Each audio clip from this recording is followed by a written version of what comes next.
पहले। बिस्मिल्लाहिर्रहमानिर्रहीम रब्बि इश्रह ली सदरी व यस्सिर ली अमरी वाहलुल उक़दतम मिन लिसानी यफ़क़हू क़ौली।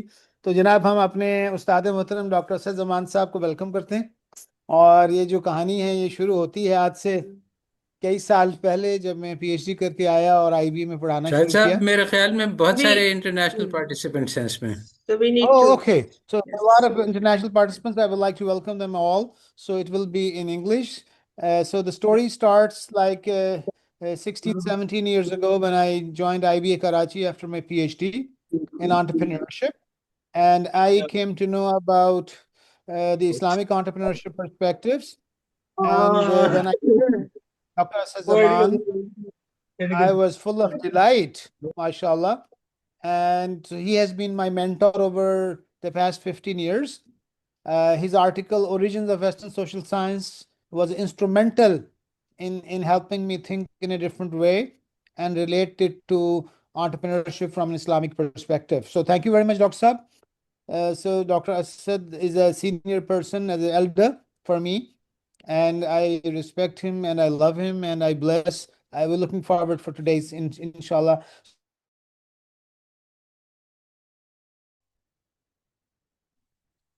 There are a lot of people from various backgrounds, inshallah. So over to Dr. Asad Saab. Thank you.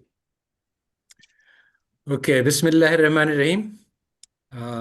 Welcome to all for this session, which will be, let me just start the slideshow. Although it's supposedly about the um firms, but actually it's going to be much more about our ways of conceptualizing the world. So let me see if I can get this slideshow. Okay, from beginning. Okay. So, Bismillahirrahmanirrahim. First, what is this talk about? There's a previous talk on this topic I have given, and I've provided a link for that talk on this slide. And actually, I'll try to share these slides to the chat later on so that you can access them.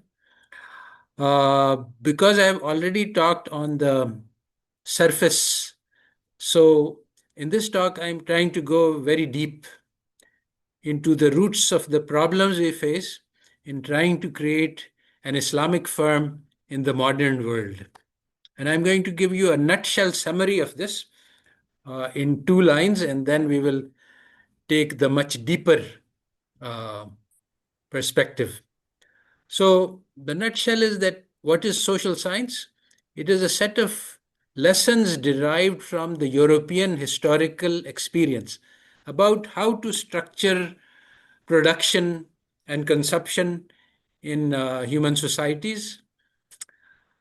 So, it is a very specific and particular to the European experience. All over the world, many other societies have organized these production and consumption and society very differently. But there is an assumption that Europe is superior to all other civilizations, and for this reason, they have made their particular specialized historical experience as a universal pattern for everyone to follow. And this is the main problem we face. Once we can remove our ideological blinders, then we can see the path to constructing an Islamic firm in a very different way from the way that it is conceptualized in the textbooks of MBA programs. So, this is just a slide to sort of shake up the audience. So, these are two famous optical illusions where there are the things are not what they appear to be. The blue square appears to be larger and the top yellow line appears to be longer, but in fact, the tables are identical and the lines are also identical. So, what is the meaning of this illusion? That basically our preconceptions shape reality, but with but we're not aware of this. And this knowledge that the world is an interaction between the subject and the object, this knowledge is very precious, but this knowledge was lost. We are used to thinking that knowledge keeps progressing and we always have more as time progresses, but this is not true. If you look at history, you find many, many episodes where uh, precious knowledge was lost and ignorance increased. And so, the critical point, which is at the heart of this lecture, is that the subjective, that is what is inside us, and the objective, the real world outside us, they are mingled, they interact. We can't separate out. We are used to thinking that subject is inside us is completely different, and the outside world is completely different, but this is not true. Our knowledge is all about the interaction. How does our psyche and body enable us to act in the world in an effective way? And this knowledge is all about the interaction between the subject and the object. So this great divide of subjective objective got started in the 17th century with Descartes. For reasons too complex to explain here, he created the mind body dualism. So he said that there is a mind which thinks and a body which acts. The body is subject to physical laws, but the mind is not. And this idea, starting from this separation, this dualism, it reached an apex in the 20th century when logical positivism redefined knowledge itself. And it said knowledge is only of the objective reality, external reality.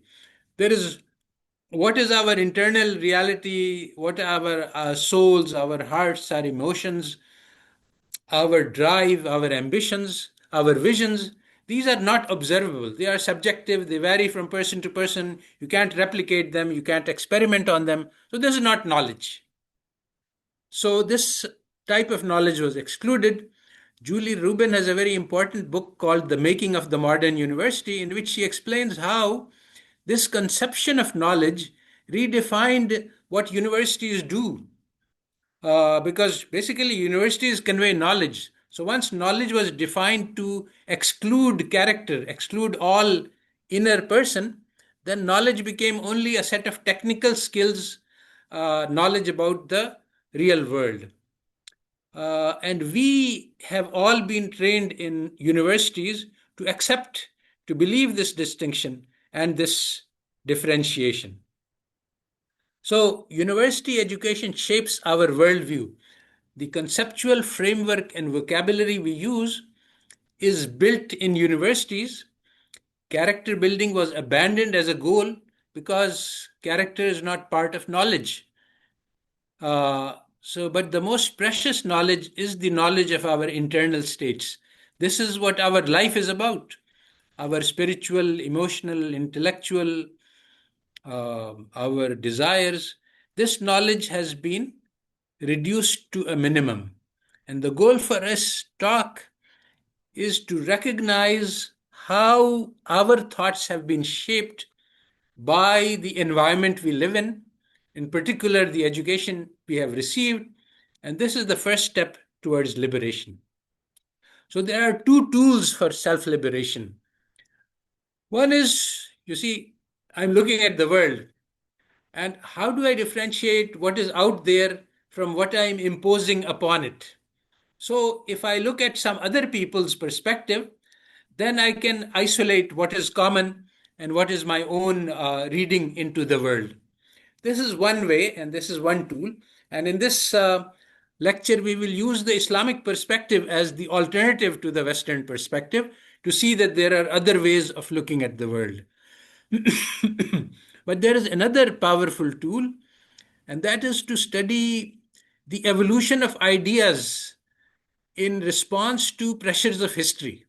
So when you see that this idea came about because of the following historical context and circumstance, then you are free. Then you realize that you're not in that context and not in that circumstance. You are free to think different thoughts.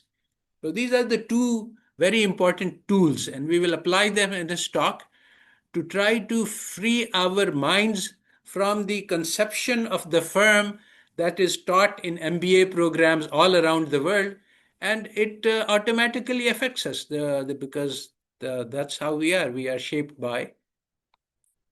So, uh, stepping back from the firm, which is a very small thing, to the bigger perspective, a university education teaches us a Eurocentric worldview. That is, it teaches us to look at the world as the Europeans see it.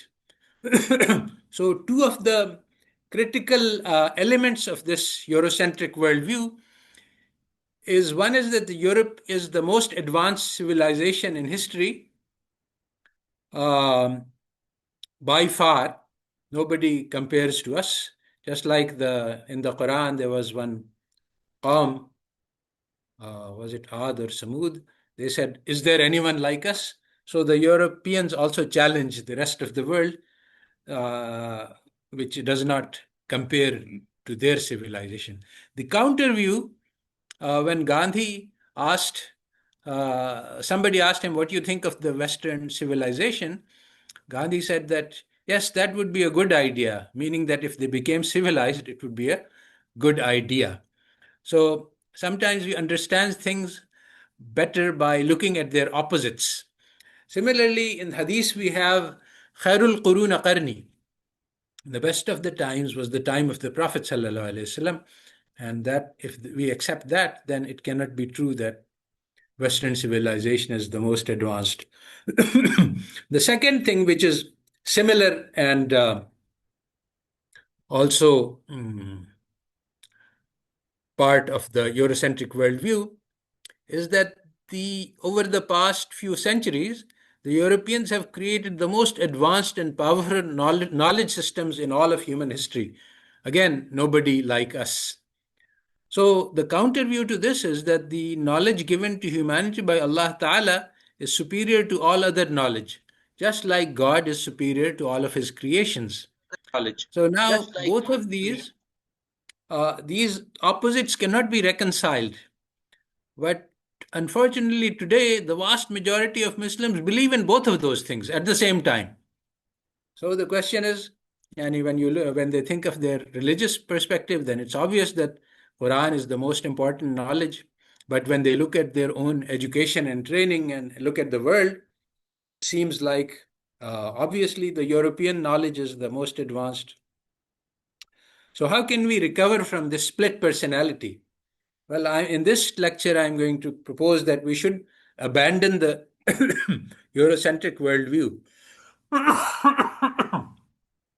But how can we do this?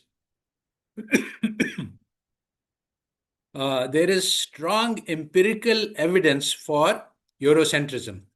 Europeans are the most powerful nations in the world today, and their science rules and shapes our everyday lives. All of us carry mobile phones and so many inventions that affect our lives on a minute to minute basis. So it seems like an impossible challenge. Eurocentrism seems to be obviously true. So what we are going to do is we are going to adopt a sideways methodology. We're not going to challenge Eurocentrism. We're not going to counter. We're not going to enter into this contest of who is good and who is bad and who is superior and who is inferior. We're just going to seek knowledge. How did the Europeans come to believe that they are the most advanced civilization? So this is just a study of history of ideas. And here we will follow a Western author, the Foucault, Michel Foucault, who's one of the finest philosophers of the 20th century. He said that one has to study the archaeology of knowledge, where idea was born and how it was shaped by forces of history and how it evolved through time. The study of these ideas gives us amazing insights into the nature of knowledge. So we are going to look at how did Eurocentric worldview arise. but I'm going to get myself a glass of water in a minute.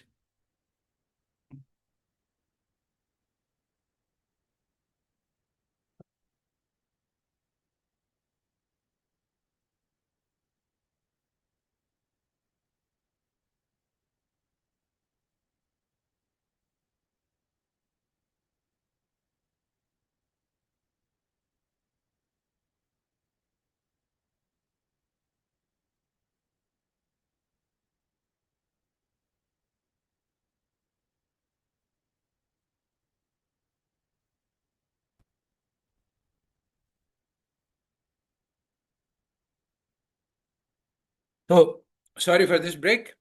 My throat was getting dry. So, one of the very interesting things to look at is we are used to thinking of history as, kings and battles and wars, but it is very insightful to look at history as the ebb and flow of knowledge, rise of ignorance and rise of knowledge. So, the first instance of this is the message of the Quran. You had the Jahiliyyah of the Bedouin, the period of ignorance, and then from the bottom ranks of the civilization, the knowledge given by the Quran uh, lifted them to world leadership. This is an amazing how powerful a knowledge was given in the Quran. And the question is this knowledge equally powerful today? But we'll put that for the side for now. So after that, there was 5 centuries of progress from 7th to 12th Christian era centuries. At this time, it was Dark Ages in Europe. Then, around that time in the 12th century, we had a triple tragedy. There was the bubonic plague, the Mongol invasions, and the Crusades. All of three of these hit at the heart of the Islamic civilization. That was not the end. After that, Allah Ta'ala gave us new developments, and the Ottomans replaced and restarted the civilization. But a huge amount of heritage was lost. In those times, the books were the carriers of collective knowledge, and the books in the libraries of Baghdad, the house of wisdom, was destroyed. And once a book is destroyed, it cannot be recovered. It's like the hard disk of the civilization. In the meantime, due to the weakness of the Muslims, Europeans were able to reconquer Sicily and Spain. And the Crusaders, when they returned from their visits to the Islamic lands, they brought stories of wonderful things they had seen. In particular, agriculture increased, uh, improved extensively because they learned many advanced methodologies from the Islamic civilization. So, this was how the light of knowledge entered Europe around the 12th century, and this ended the Dark Ages. So, with this coming of knowledge, there was a battle over knowledge. The Catholic Church had ruled for 7 centuries or more on the basis of strict control of knowledge. The only places where knowledge was available was in the Catholic monasteries and nowhere else. There was no general learning, and it was because they controlled knowledge that they ruled um, over Europe. It is not widely realized that the Catholic Church was superior to the kings. They were small city states and nation states, but the church was all powerful. It ruled over all of the states. It was a super power. So the church was very strongly resistant to this influx of knowledge. They uh, created censorship. They put books on the index of prohibited books. They had this very strong inquisition in which anybody who was spouting thoughts which were contrary to Catholic Orthodox doctrine, he was tortured and punished. Galileo is the most famous example, but there were many others. Um, so, because the Catholic Church was trying to resist this influx of knowledge, this led to the breakaway of the Protestant faction. The Protestant faction became successful because they allowed for the absurd. They broke away, they rejected Catholic orthodoxy. And this gave them the room to absorb this new knowledge that was coming in from the East. Many Western authors have remarked on how Protestantism was related to the rise of capitalism and the rise of Europe, but they haven't taken into account this critical factor that the success of Protestantism was due to its ability to absorb knowledge from the Islamic civilization, which the Catholic tradition did not have. But what followed as a result of the emergence of Protestants and Catholic split in the church was that there were centuries of horrendous wars. The religious wars of the 17th century devastated entire society. Millions of people were killed, and towns and villages were destroyed. And the social fabric of Europe was shattered on a scale not seen again until the world wars. All of the Enlightenment intellectuals were personally affected, and they were devastated and traumatized by the religious wars. And because of this, they wanted to build a society, a secular society, on a non religious basis.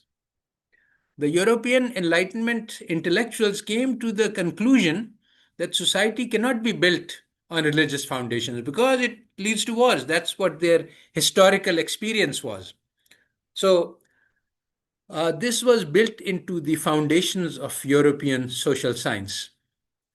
Even though this idea is actually the opposite of the Islamic idea. Islamic idea is that we must build society on religious foundation. But there was a deeper problem that European intellectuals faced because all knowledge up till that point accepted the Bible as the foundation. Everybody, whether it was Protestant or Catholic, they all agreed that the Bible is holy word of God and everything must be built upon this. So if you want to reject religion, then you have nothing to stand on. You are at ground zero. So that is why Descartes, father of Western philosophy, said that we have to start from zero. And so he said that starting from zero, I can get to one certainty, and that is, I think, therefore I am. And so my own existence can be proven starting from zero. And he wrote, and many other Enlightenment intellectuals wrote, that I'm going to write as if there is no past, there is no history, there is no collection of knowledge upon which I'm building. I'm starting from zero. Now, the problem is that it is impossible to build knowledge starting from zero. This is something that Imam Ghazali had already demonstrated many centuries ago. Even the Descartes demonstration, I think, therefore I am, is wrong in the sense that when you say I think, you have already assumed I exist. So, and this is a general nature of logic. I mean, you can prove this, that in logic, if you take a assumption and then a premise, and then you argue it from it to a conclusion, the conclusion can never contain more information than the premise. The nature of logic is that whatever information in the premise will be part of the conclusion. You cannot get additional information from logic. So one problem is that it's impossible to build knowledge from zero. On the other hand, the Enlightenment intellectuals said that the religious wars are occurring because different people have different opinions. So what we need to do is we need to start from zero and use logic and observations on which there is consensus, so that we can build a stock of knowledge and we can build society on ideas which everybody agrees to.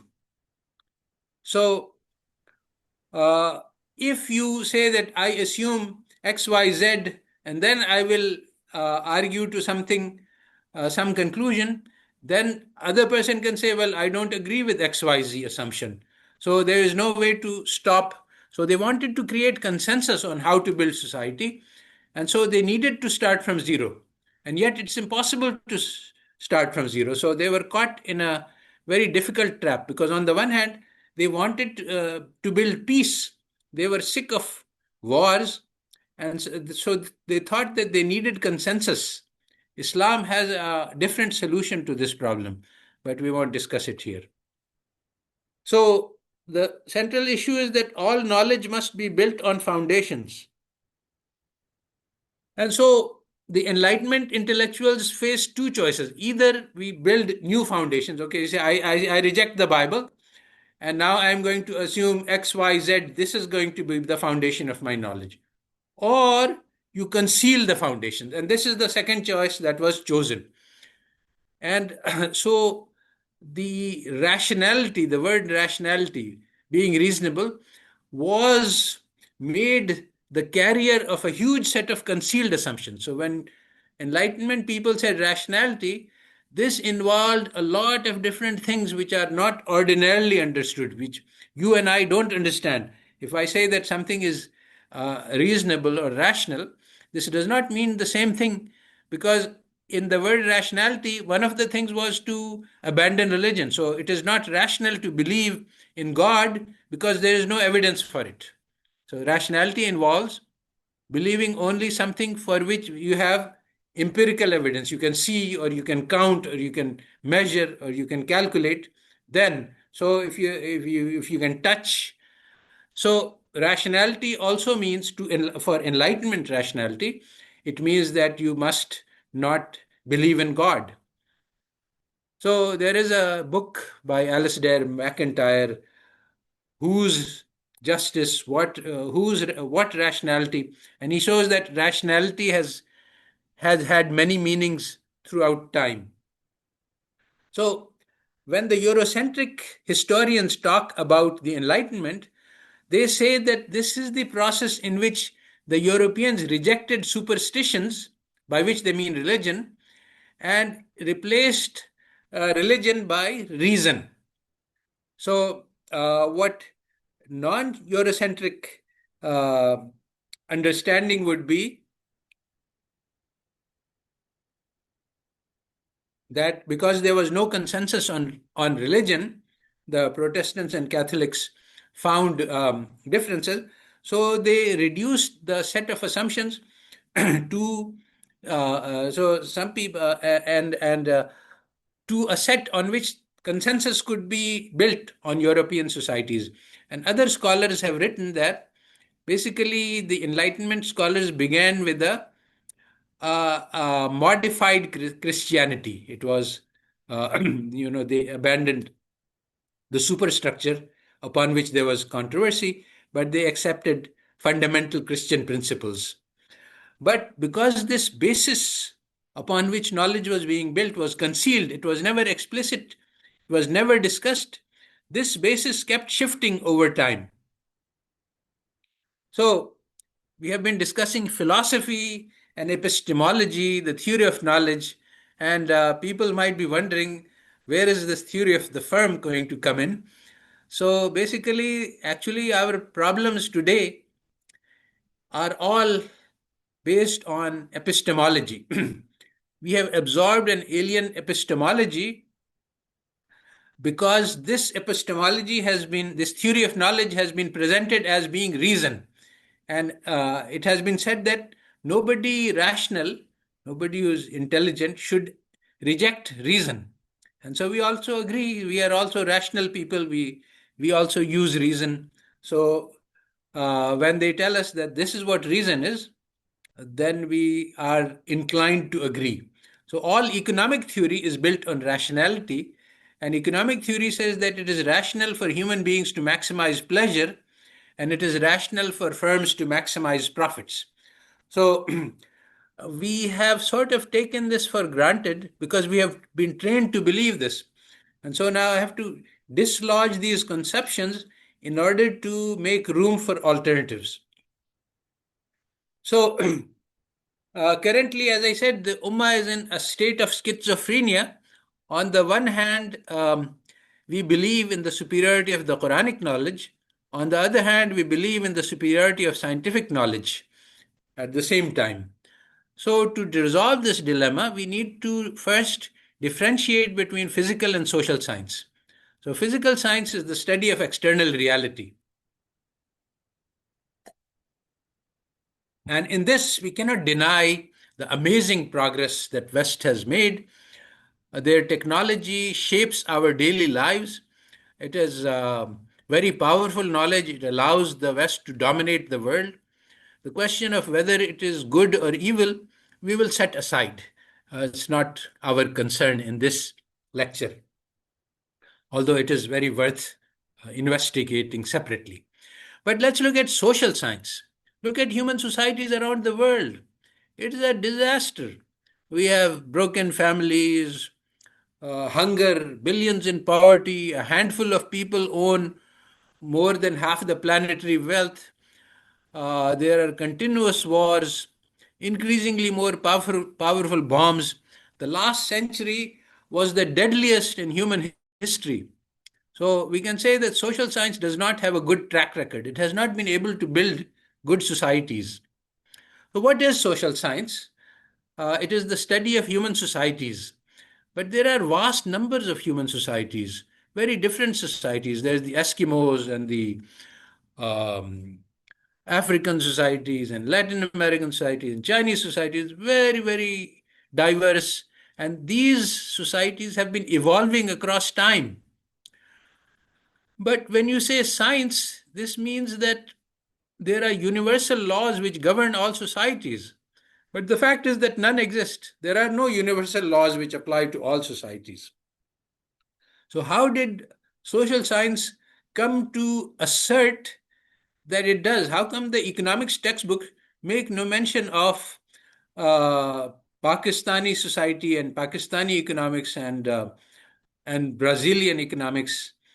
And how come the trade theory for Pakistan in India is the same as the trade theory for England trading with France and with Nigeria?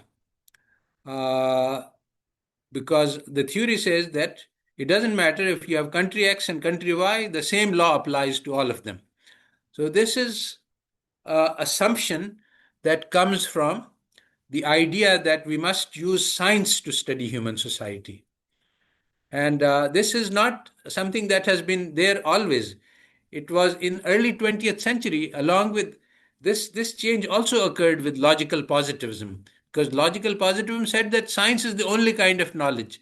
So describing a society and how it evolved and uh, how industrial revolution took place in Britain, which is very actually important to understand economics, is not science because it's something that happened a few centuries ago. And we need laws.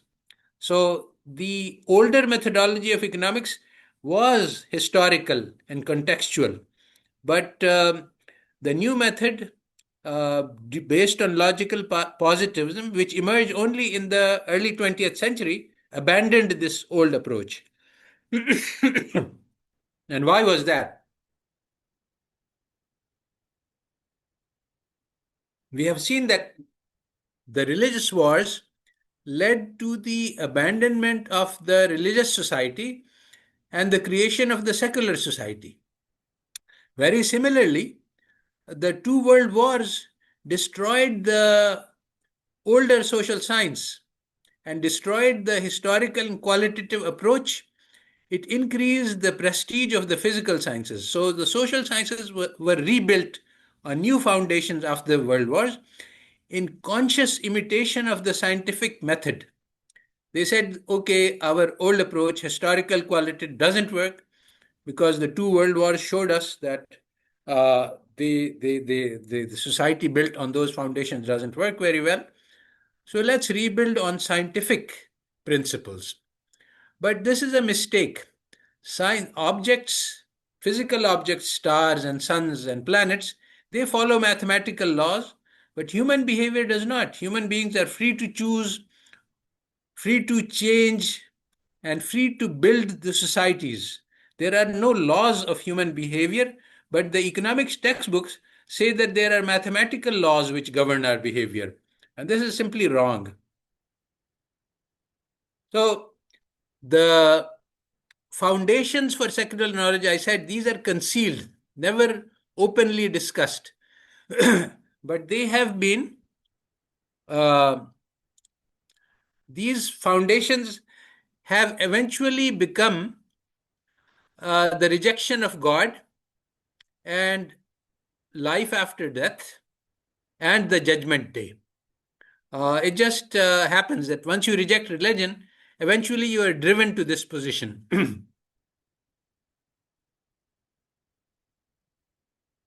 I see there are questions, but I would like to take them afterwards. I don't want to interrupt because this is a long and complex argument. And so, if we maybe people raise their hand in by mistake, but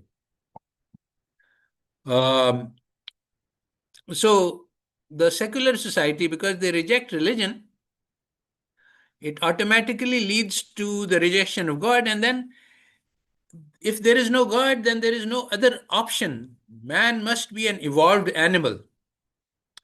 And now, the once you accept this, that man is just a type of an animal created by evolution, then by Darwin's theory of evolution, the society is governed by survival of the fittest, and human beings, everyone pursues their own interest, and this is how life in a jungle is. Everyone is after everyone is after their own self-interest, and there is competition, and everyone is maximizing their own personal interest, and there's no concern for society as a whole because there is no society as a whole. That's what Thatcher said. There is no society. We just have a collection of individuals. Everyone is after their own interest. There is no concept of a collective society.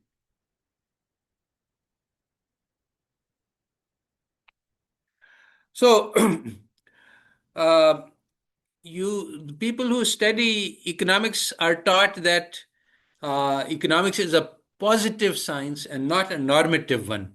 Actually, the truth is that social science is neither normative nor positive. It is what is called performative. That is, it teaches us how to build society, and we act upon this. So it actually creates societies in the pattern in which it teaches. So if we study economics, we become selfish. There are many articles which show that students of economics are more selfish than students of other disciplines. Similarly, an MBA teaches managers to pursue profits without regard for social welfare. This is quite amazing. And they have no social responsibility. Friedman said that the only business of business is to pursue profits. They shouldn't care about if they're causing pollution or damage to society or anything else. And we see so many examples of this. The uh, in Europe, in USA, there was an opioid crisis because firms knowingly sold opiates as pain relievers, knowing that this would addict people and cause them increase their profits at the cost of massive social harm. In Pakistan and in many other countries of the world, the firms which sell baby milk powder know that as a result of this, if breastfeeding is abandoned, babies will die by the thousands because of many reasons, but including the fact that mother's milk gives immunities.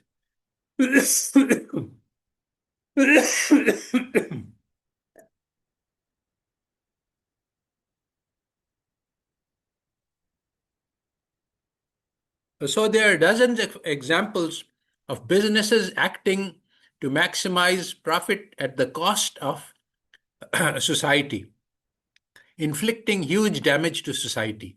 This is what the profit maximization model does. And one of the teachers at Harvard MBA said that I have come to believe that what my colleagues and I taught has caused real suffering, suppressed wealth creation, destabilized the economy, and so on. So this is what Western MBA programs teach. But what is the Islamic alternative? Well, the Western social sciences describe and create a society based on competition, individualism, and hedonism, pursuit of pleasure, power, and profits, with disregard for social welfare. Islam teaches us how to build a society based on cooperation, not competition, social responsibility, taking care of each other, not individualism, and pursuit of excellence in conduct, not pleasure, power, and profits. Allah Ta'ala created life and death to see who is the best in conduct. So we want to learn how to behave in ways that will bring out the potential for excellence within us. And the key here is service. There's Hadith Qudsi that all of the creation is family of God, and Allah Ta'ala loves best those who serve His family. So providing service to the creation of Allah Ta'ala is one of the ways to achieve excellence in conduct. So how do we build Islamic individuals and firms? So again, I mentioned Julie Rubin. She said that in early 20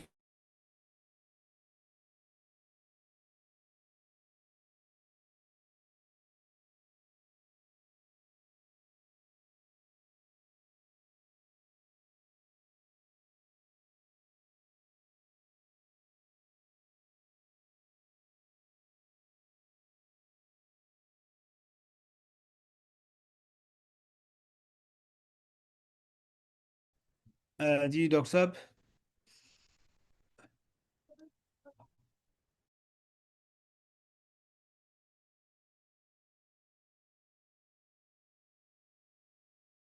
जी फारूक साहब अभी what happened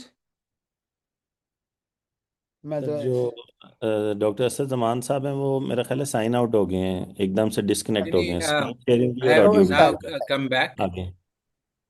Yes, it was disconnected for a few minutes. Now we can restart. I will have to, I think, reshare my screen.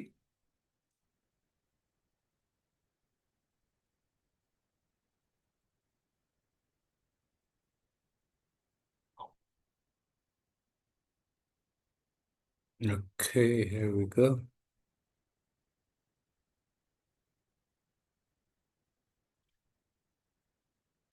All right, so I think this is where we were. So, all this as background, and now we come to the practical question. One of the things, important things to understand is that in Islam, knowledge is always linked to action. Knowledge without action is harmful. So, for various reasons, in Western theory, the theory and application were divided. So today, colleges teach a lot about theory, but very little about application, especially in economics. You learn a lot of formulas and equations, but you don't learn anything about real world firms and real world consumer behavior. So, one of the key things to understand is that character building was central goal of education in Europe and USA in the West until the early 20th century. Julie Robin quotes college catalogs to show that our goal is to build character, to produce leaders, to teach social service, etc. From nearly all college catalogs had this as their mission and goal.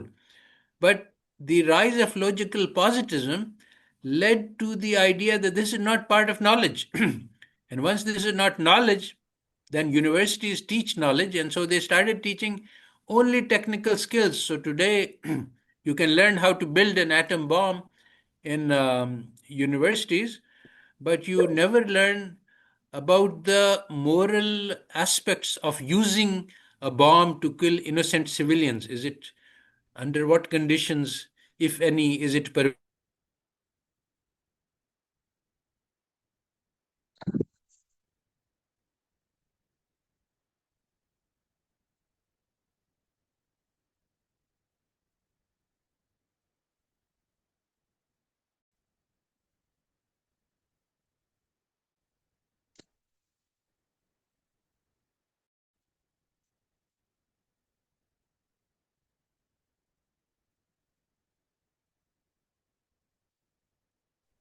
हाँ जी doctor साहब, फिर मेरे ख्याल sign out हो गए जी doctor साहब। Is back.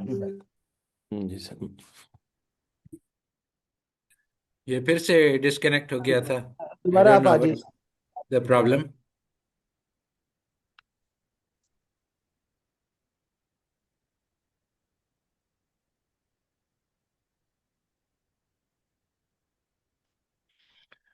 So, as I said, the character building was abandoned in Western education, and we are seeing the effects of that. You can get a PhD and not know anything about basics of character. It is just not part of the curriculum. Now, the education shapes the future of nations. How we train our children is what our future is going to look like.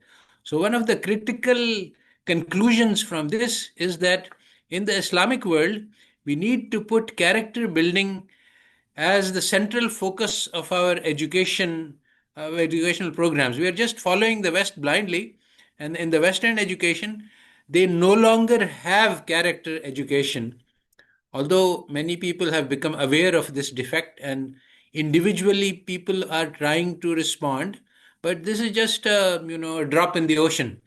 The massive mainstream has no character building as part of the education, and so we need to make this a very important. This is a very important concern for Islamic societies.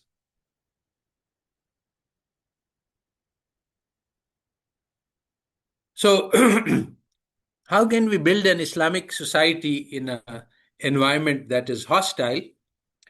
And the current environment is very hostile to an Islamic society. So, we have to change the level at which we operate. Today, microeconomics teaches us that there is this, at the small level, it's the individual, and at the higher level, it's the nation, macro. But we have to move from individual to local communities and aim for uh, self sufficiency. There are many living examples in the world around us for us to learn from and to follow. And similarly, for Islamic macro, we should aim for the actions which affect the welfare of the Ummah, bypassing the nation state which is built to divide the Ummah. And so, in particular, a very promising initiative in that direction is the Ummatics initiative of Ovamir Anjum.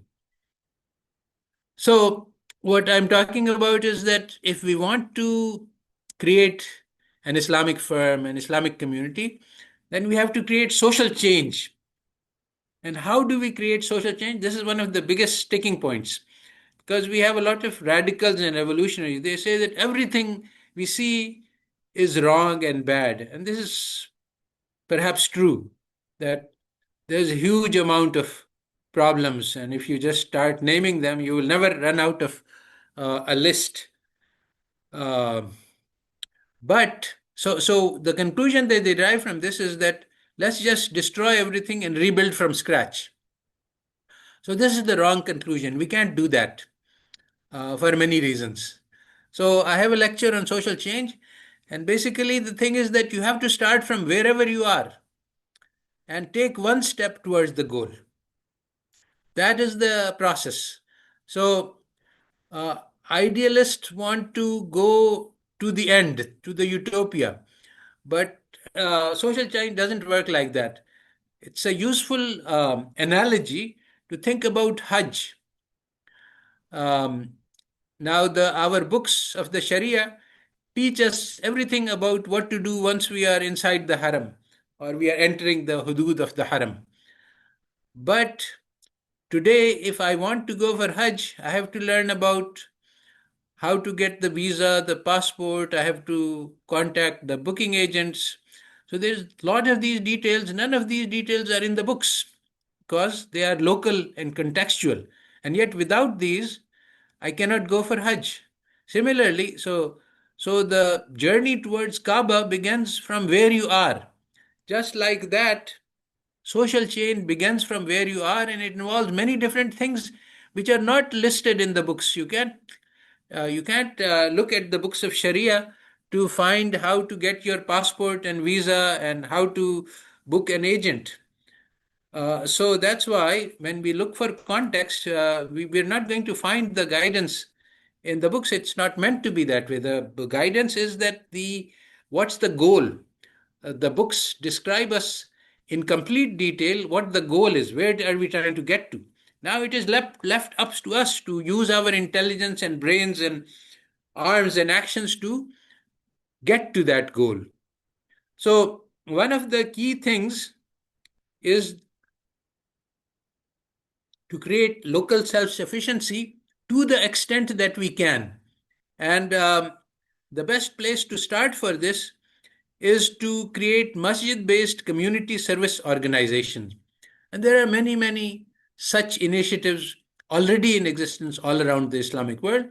And that's because we already have the infrastructure. We have the masajid, so physical buildings are there. We have administrative and financial infrastructure. The masjid committees all over the world, they are they arrange the finances and they decide on schedules for Ramadan, etc. So everything is in place. We need to expand the scope of these masjid committees, which already exist, to build the community around the masjid. So if we start building society on cooperation, this leads to a lot of barakah, and barakah is not invisible, it's very visible. Suppose, for example, that we have a community which are 100,000 people, and uh, that there is a risk of cancer that everyone faces, and this risk is very small, it's 1 in 100,000. But if you get hit by cancer, you have to put up $100,000 for the solution, for the cure. So, in this society, if it is an individualistic society, a competitive society where everyone is for himself and it's survival of the fittest, then everyone will try to save up $100,000 for a contingency which might not happen. But in a cooperative society, if everyone saves $1 or $2, then they can pool the money and take care of the 1 or 2 cases that will hit. So you see how much less effort is required to live in a cooperative. This is not a complex thing. If uh, if I live in a society where I feel that everybody is my brother, and in my time of need, everyone will be willing to help, I don't need a big bank account. But if I don't have any friends, then I need a big bank account. So, um, so we need to save less money, but we need to put active effort into building this cooperation. There is this verse in the Quran that Allah Ta'ala united their hearts, and if we spent all the money in the world, you could not have united the hearts. So in this, Allah Ta'ala is telling us about how the precious the unity of the hearts is, but it also has another meaning that um, the it is more and it's more important than money. So coming to the firms, and I'm also coming to the end of this talk. Um, the honest trader will be among the siddiqeen, the sulaha, and the shuhada. The worth of an action is according to intention. So if the firm makes the intention to serve the community, this is an act of worship. So, to give an example, consider a baker who bakes bread to feed the public. We have these people with the tandoors at every corner. Now, the question is, what was the intention? So, he can make the intention of feeding the public. Just like Sahabi came to Prophet ﷺ and said that I have built this window in my house and it is going to give me the light and the air.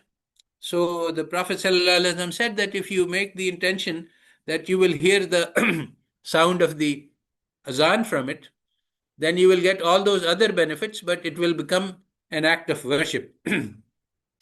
So the baker makes the intention to feed the public, but suppose that he starts distributing bread for free. How long will this last?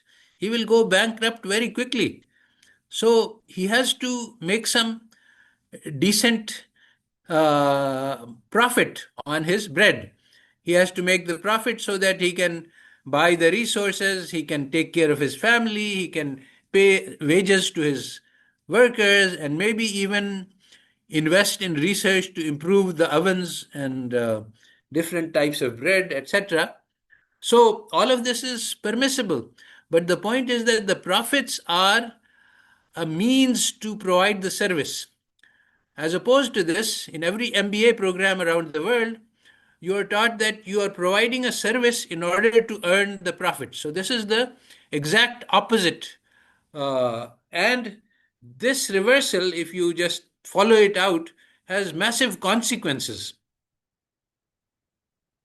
So, now, is this just pie in the sky utopian? No, actually, about 20 years ago, a group of people, religious scholars, tablighis, uh, MBA program professors, they got together and said, let us try to work out what Islami tariqa tijarat would look like, what Islamic ways. So they pooled resources and worked for 10 years more to write up these 4 volumes on the Islamic methodology of doing business. And these 4 volumes are now actually being taught around Pakistan in different masajid. Ulama have been given the books and they take local businesses, shopkeepers, other businessmen who live in that mahalla, and they run courses. And so this is being implemented, and there are many examples of success and many reports.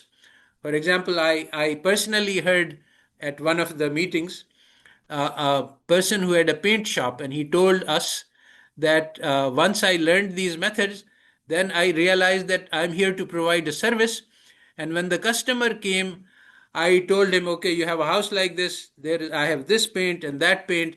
This has this characteristics. This is good in bad weather, and this is resistant to rain. This will last for 2 years. This will last for 3 years. This is what I recommend, and this is the paint that I recommend for your situation. So he gave him all the information, and this is the paint I recommend, and it costs $100, 100 rupees in my store. But if you go down to the corner store, you can buy it for 90 rupees. So the man said, "No, I want to buy it from you." So anyway, he was telling me about how much pleasure he derived from this new way of doing business, where he was not trying to extract money from people, he was trying to serve them, and he didn't care about the profit. So Allah Ta'ala was looking after his profits. So I think this is almost the last slide. So I mentioned the paradox of knowledge. How come we believe that West has knowledge superior to the Quran, by our actions, if not by words, by our actions, because we are teaching our children all of the Western knowledge, and we're not giving them the knowledge of the Quran because we think that in this world, this is how to get by. So the thing is that West has made fantastic progress in physical sciences, it's undeniable. But social sciences have been a disaster. The Western knowledge does not teach us how to be a human being, how to develop the potential for excellence within a human being. It does not know how to build a good society, and this is the message of the Quran. But we have not been able to implement this message, and so we have been unable to fulfill the promise of the Quran. The message of the Quran, this is the last slide, is just as revolutionary today as it was 1447 years ago.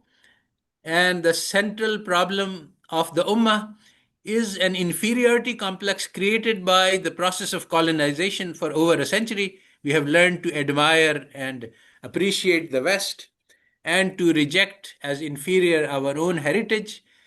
And so we look up to the West for the model of development, and we seek their help for helping us to develop and progress and to become more like them. Instead, we need to study our own history, how the Islamic society was built on ideals of social responsibility, and to taking care of the needs of all the members of a society is a collective responsibility on the society as a whole. So we measure the progress of society not by the GNP per capita, but whether we are taking care of the hungry people, the uneducated, the unhoused, to the extent that we can take care of the poor. That is the measure of our success. And there are many methods for, there are many, okay, so that's the theory. Translating it to practice requires many different considerations, which I cannot go into here. And so what I would like to do is stop this lecture here, and we can take questions. Ji, mashallah, sir. Jazakallah. Thank you very much, Dr. Saab, for a wonderful articulation. So we are thankful to the guests from all over the world. Alhamdulillah. And any question can be asked by raising your hand, please. So we have guests from Indonesia, sir, Dr. Saab, Malaysia, I think, and Yes. from United States, Saudi Arabia, and all over, mashallah. We have many. Dr. Farooq Galani, he is a medical doctor, and has been our student for many courses. Dr. Saab, please. जी अस्सलाम वालेकुम sir अभी आपने ज़िक्र किया कि कुछ एक किताबें थी मल्टीपल वॉल्यूम्स की इस्लामी तरीक़ा तिजारत पे। मैंने Yes. सुना था कि कोई शोबा तिब के मुतल्लिक भी इसी तरह के कुछ मिलते जुलते लोगों ने कुछ एफर्ट की थी, वो भी कोई मल्टीपल वॉल्यूम्स की किताब थी। तो Yes. अगर आप मुझे सिर्फ पब्लिशर का नाम बता दें ताकि मैं अगर अरेंज करना चाहूँ, लेकिन मैंने सुना है कि वो बड़ी कोई हैवी टाइप किताब थी। Yes, I have those books. This is a group which is the same group which did the Tariqa Tijarat. They have also did Tariqa Ziraat and Tariqa Tib and Tariqa Talim. And so they are working on a non-commercial basis. And so you have to contact them to get the books. जी sir, मैं I उनका have them too. नाम You can नंबर या contact me, publisher का but नाम या कोई ऐसा there is कुछ no इनका। publisher as far as I know. It's just photocopies of We'll things try to which find are, out, inshallah. We'll try to find yes, out the numbers and then share. we can find out. You can get them from me, inshallah. I have them.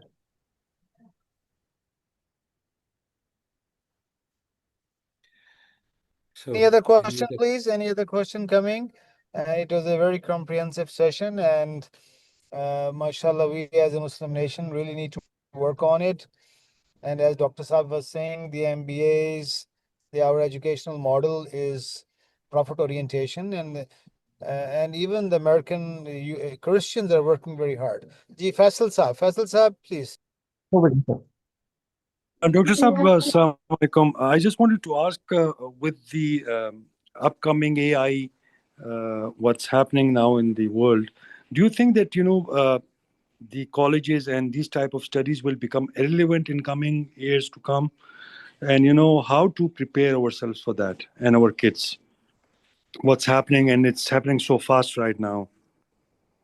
Yes, absolutely. I think that the current type of college education is dead, and it is actually, if we make use of this opportunity, it's a great opportunity. It's like leapfrogging. America was stuck in third generation steel furnaces because, and the Japanese went straight to the fourth generation, and the Americans could not follow because they had all this investment in third generation technology. So they were left behind in steel.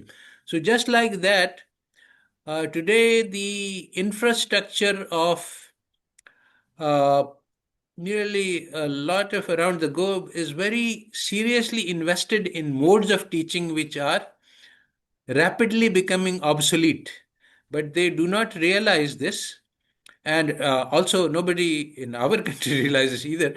We are actually taking an obsolete method of education and making third rate copies of it. And so ours is much worse than theirs. But we have an advantage. We can throw it, we can scrap it without any loss, and we can rebuild systems in a new way, which would be radical improvements.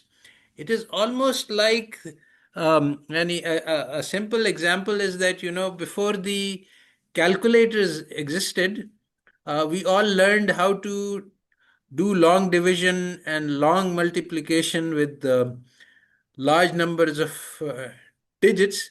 But now this is no longer necessary. You do it on the calculator.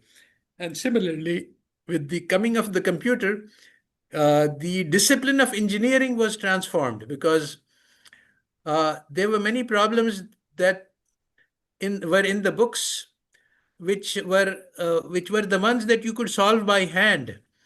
But the computer could solve much more complicated problems, and so there was a disciplined battle in engineering, I was told, where the old generation used to teach people students how to do calculations by hand because that's how they had been taught. And the new generation said, let's abandon all this difficult calculus and stuff and just teach students how to use the computer to solve the problems. So today we also have the same problem. Our students in Pakistan are memorizing a huge lot of stuff. At the end of 4 years, take a student and all that he has learned in 4 years and put him next to a smart 16-year-old with ChatGPT and see if there is something that the uh, 4-year degree can do which the other guy cannot do better. So once we understand this, then one more thing that becomes critical is that character building. This is something ChatGPT cannot do at all. So this is where, if we reorient our education, we can actually do things which otherwise people are saying education is dead.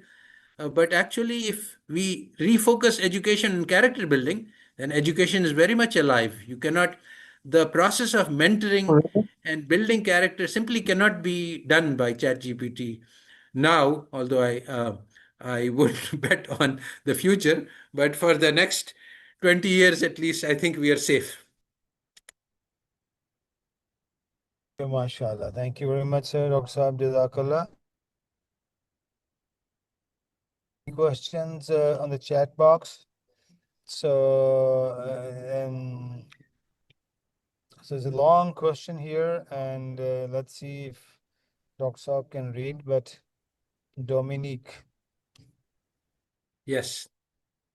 Why don't we have a talk? If or do you want me to read the comment? Okay, Daniel Hassan. If you can just talk. Actually, it's difficult to read. Daniel, can you please talk? Assalamu alaikum, Dr. Saab. Wa alaikum assalam. It's rare to get an opportunity to ask you live. That's why I'm asking this question. Otherwise, I don't know whether my question is aligned with the sensibility of this August gathering or not. So, I would like to ask, if you read Mufti Taqi Usmani, Rahimullah, He argues that a corporation is, from the Sharia point of view, it's acceptable because he gives analogy of Baitul Mal and Waqf, because Baitul Mal and Waqf are also artificial entities. But if you read Dr. Javed Akbar Ansari, he argues that, Baitul Mal and Waqf, they are intended for a very different thing, teleologically, and he gives example of that. He borrows his idea from this hadith that in the Malu bin Niyat. So I just wanted to solicit your opinion. I mean, where do you stand? Do you think that corporation is a justified form of entity as per Islam or not? What is your view? Thank you. All right, so this is a very complex question. Asal mein, problem is that the in the yani ideally we should not have corporations, but the question is what should we do in the transition period. So now I have had a chance to so there is no, I mean, I would not want to give a ruling on whether corporation is permissible or not currently, because I think that we will need those in the transition strategy in getting to the utopian goal, which may never arrive. So it may not be permissible uh, technically, but there might be ways to get around that. Now, I have read your question, Dominic, and so the answer is basically that the insurance. What she is saying is that insurance was developed to insulate against the high risks of ship voyages, and that was very crucial to the exploitation of the globe. So some people have said that this kind of insurance is impermissible, and I agree. The standard European insurance contract is haram, but it is we have alternative equivalents, and that is the kafil. The kafil is risk sharing as a partnership that we get together, and this form also exists in the West. This is the cooperative insurance model, and this model is permissible. So we don't. Insurance is an adversarial model where the party which is being insured and the interest of the party which is insuring are opposed to each other, like the Shylock, the Jew, and the Venetian trader. They had opposing interests. But in the takaful model, all people who are at risk share, and when somebody has a loss, the others spell him out. So in that case, the takaful model, that's perfectly Islamic, and that's a perfectly good substitute for conventional insurance. So I hope that answers your question. Somebody else had a question in the middle that I ignored. Any other questions, sir? You have written very long questions. It will take a while to read. So, but once Suhail Saab has said that your argument about family by an animal, he says that even animals have some system to live. I don't understand. What is the question exactly? Suhail Saab, would you like to talk? Yeah. He says your argument about the made of the family by an animal, wolf. There are also Yeah. animals, they have a proper system to spend their life. Yeah. So basically, what we are talking about is not animals as they really are. They have, but the conception of animals created by Darwin's evolutionary theory. That is the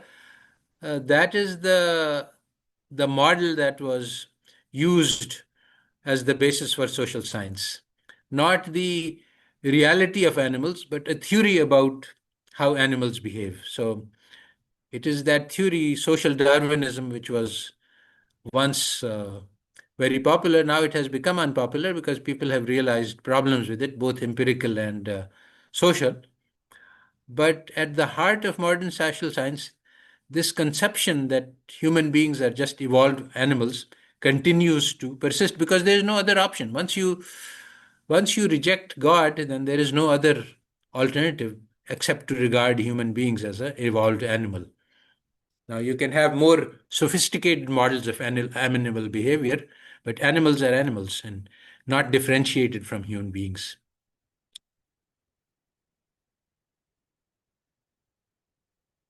Thank you very much, Dr. Saab. Jazakallah.